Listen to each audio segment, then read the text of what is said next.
In the last video, we defined and explored these parametric equations.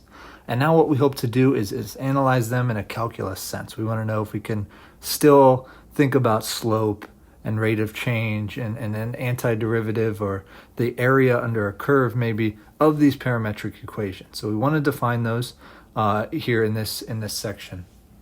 So the first thing I want to say is if I have some parametric equation, say x equals x of t and y equals y of t, we know that this parametric equation generates a curve. The curve C is given by the points x and y, where x is x of t and y is y of t. Okay? And I want to find the slope at any point. The slope at any point on C here is dy dx. But what is that in this sort of situation here? We don't just have y equals f of x, right, where we would take a derivative, quote unquote, the normal way. So what we will have to do is basically build this derivative from what we know about x of t and y of t. So what I want to look at here is just a general graph, like some general parametric equation. So I say I have some curve here, and some point on that curve, we'll call this point x, y, right, where x of t and y of t give me the points on my curve, and just that general point there. So that's some point on my parametric curve. And I want to find the slope at that point. Okay, and what we do is we zoom in a bit, and we think about a point close by. So say I have those 2 points there, and I look then at the distances kind of between the two, right? How have I moved from that yellowish orange point to the red point?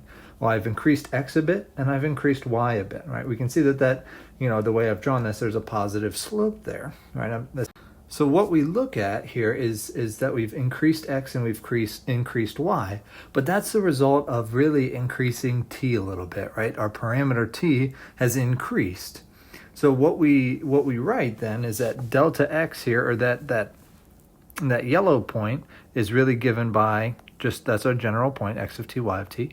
The red point, however, is a little bit further along the line, right? So it's really x of t plus delta t, y of t plus delta t. To take this derivative, we have to think about things in terms of t, because that's really what's driving the points on our parametric curve. Okay, so from here, what we look at then, I want to find the slope between those 2 points and then take a limit, really, and look at the slope at any point on my curve. So what I have is that the change in x is delta x, change in y is delta y, change in t is delta t. Okay, so the slope then of the curve at any point is dy dx, and that's the limit as delta x goes to 0 of the change in y divided by change in x, right? That's our regular derivative formula, the limit definition of the derivative. And I need to incorporate t somehow. I need to talk about delta y and delta x as they are in terms of t. Okay, and I do that, but I have to think about something else too. As delta x goes to 0 here, that's really kind of the same thing as having my change in x, right? X of t plus delta t minus x of t. If that is all going to 0, that's really the same thing, same as delta t approaches 0, right? If delta t is approaching 0, then I have x of t minus x of t, which goes to 0. Okay, so really I'm able to change as x of t, delta x is going to 0. That's the same as saying delta t is also approaching 0. And I'm just going to write delta y and delta x in their kind of expanded form. What I see is then the limit as delta t now goes to 0 of y of t plus delta t minus y of t divided by x of t plus delta t minus x of t. Okay, so there's kind of my expanded form of that derivative, that limit definition there. And I still don't exactly have a good idea about what's going on. Hopefully come up with kind of a shorthand formula for this. And what we're able to do is divide both top and bottom by delta t, okay?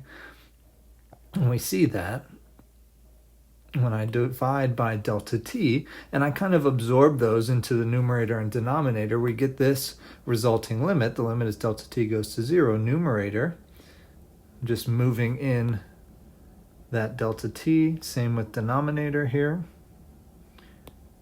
Okay, then what I really see there is the limit definition of the derivative in both the top and the bottom with respect to x and y separately. Watch what happens here. I'm going to use my limit properties and absorb this limit into both the numerator and denominator.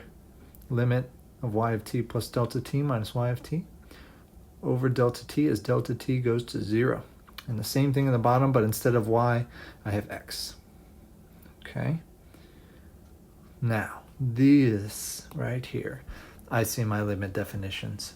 The numerator and denominator separately, I can define as the derivative of y with respect to t, and the denominator, the derivative of x with respect to t. Let's take this to the next page here. So when I go about this, what I see is really dy dt over dx dt. Okay, so the derivative of y with respect to x of my parametric curve I can write as dy dt divided by dx dt. That's the slope of c at any point. Okay, and this is really nice because we know what y and x are in terms of t. So all we need are their derivatives, create the quotient, derivative of y with respect to t, divide that by the derivative of x with respect to t, and we have our derivative. We can evaluate that pretty much at any point t as long as the derivative is defined. So let's look at an example. Okay, first, let's find the slope of this parametric curve here. I have x of t is square root of t, and y of t is 1/4 times t squared minus 4. Okay, and I'm specifically looking for the slope of this parametric curve at the point 2, 3. Now notice that's an xy point. So I'll have to be able to handle that. I know from before that I need dy dx is dy dt divided by dx dt. So then I take the derivative of y with respect to t, dy dt, and that comes from that second parametric part there. And I see t over 2. dx dt is 1/2 t to the minus 1/2, or 1/2 square root of t. Okay, so those are just quick derivatives, right? Derivative of x and y with respect to t. Now I need to organize them in a specific way, right? Because the derivative of y with respect to x requires dy dt on top. Okay, so now I stack the two, right? I put the green one on top here. dy dx is t over 2 divided by dx dt is 1/2 square root of t. So I got a compound fraction here to simplify. Not so bad. Multiply by the reciprocal of 1/2 square root of t is 2 square root of t over 1. We see 2's cancel, and I'm left with t to the 3/2. There's my derivative. Cool. Not so bad. Now I just need to plug in, well, notice that's the derivative, but there's only a t. There's no x or y. And the coordinate point that I have is 2, 3. So what I have to be able to do is figure out which value of t gives me the x and y coordinate 2, 3. Well, I know what x of t and y of t are, and I know what x and y have to be. X has to be 2, so that means 2 has to be the square root of t. Well, of course, that's the same as t is 4. Right? I square both sides, I get t is 4. Y has to be 3. So I set 3 equal to 1/4 t squared minus 4, and I solve for t. Multiply both sides by 4 and add 4 then to both sides. I get 16 equals t squared. So t should be plus or minus square root of 4. Or square root of 16 is plus or minus 4. Now, those have to match, right? We can't use two different values of t. That doesn't really make sense. The second, solving y for t gave us two values, plus or minus 4, and we see that a match is when t is equal to positive 4. So that's really the only one that we need to use. We don't need the minus version. right? And I'm about out of room on this page. I'm going to go to the next one. Evaluate my derivative when t is 4. So my derivative, again, dy dx, evaluated at 2, 3, is really the same as dy dx evaluated when t is 4. And that's 4 then to the 3 halves, which is 2 cubed, or 8.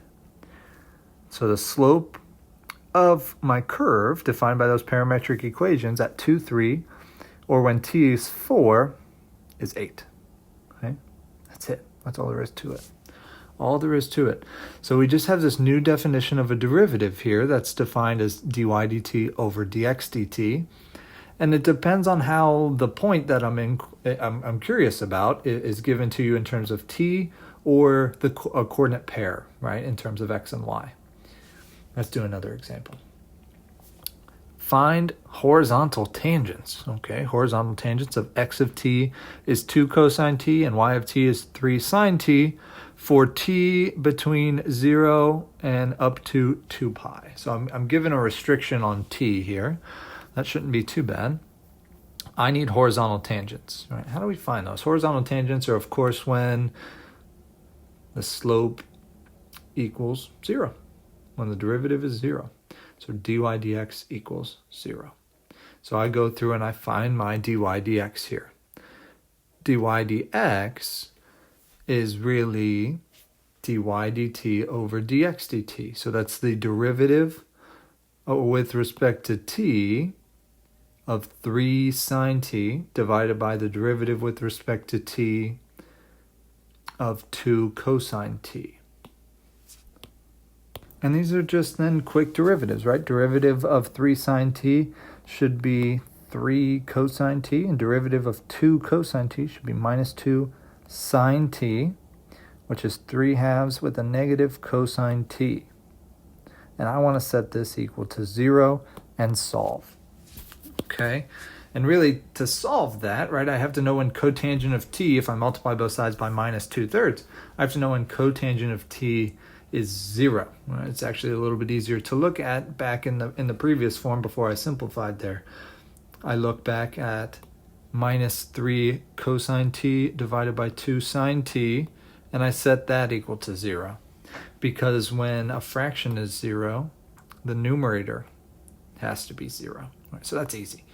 3 cosine t equal to 0 is when t is pi over 2 and 3 pi over 2.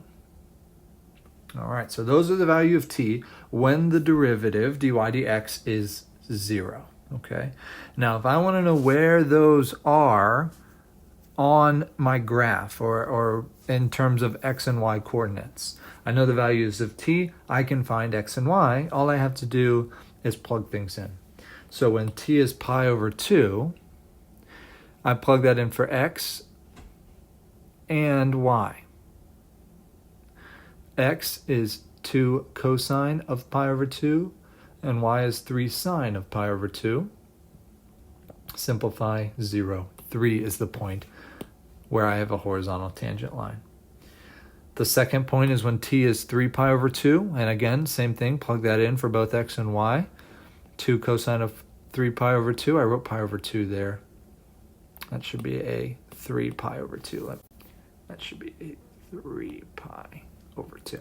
Okay, simplify to 0 minus 3. Okay, so those are the 2 points where I have horizontal tangents on my curve. Now, what does this curve look like? Let's do up a picture here. We remember it's x equals 2 cosine t and y equals 3 sine t. So here's my picture. I've got some points there. That's 2, 0, 0, 3, minus 2, 0, and 0, minus 3. Connect my dots. This is an ellipse, right? That's an ellipse. And there are my 2 horizontal tangents, 0, 3, and 0, minus 3. And that makes a good bit of sense when you look at the picture, right? Those correspond to when t is pi over 2 and t is 3 pi over 2. Now, what's going on the left and right there at minus 2, 0, and 2, 0? If we draw the slope at those points, we see they're vertical, right? They're vertical. Those are undefined slopes. Vertical tangents, undefined slopes, vertical tangent lines, vertical tangents. And those come when the slope the slope is undefined. So that's something else that we can look at and analyze about these curves. When we have slopes are positive, negative, things are increasing, decreasing. When tangent lines are horizontal, when they're vertical, when the derivative is zero or undefined, we can still evaluate these parametric equations and think about them in a calculus sense. Okay. In the next video, I want to talk about how we find arc length.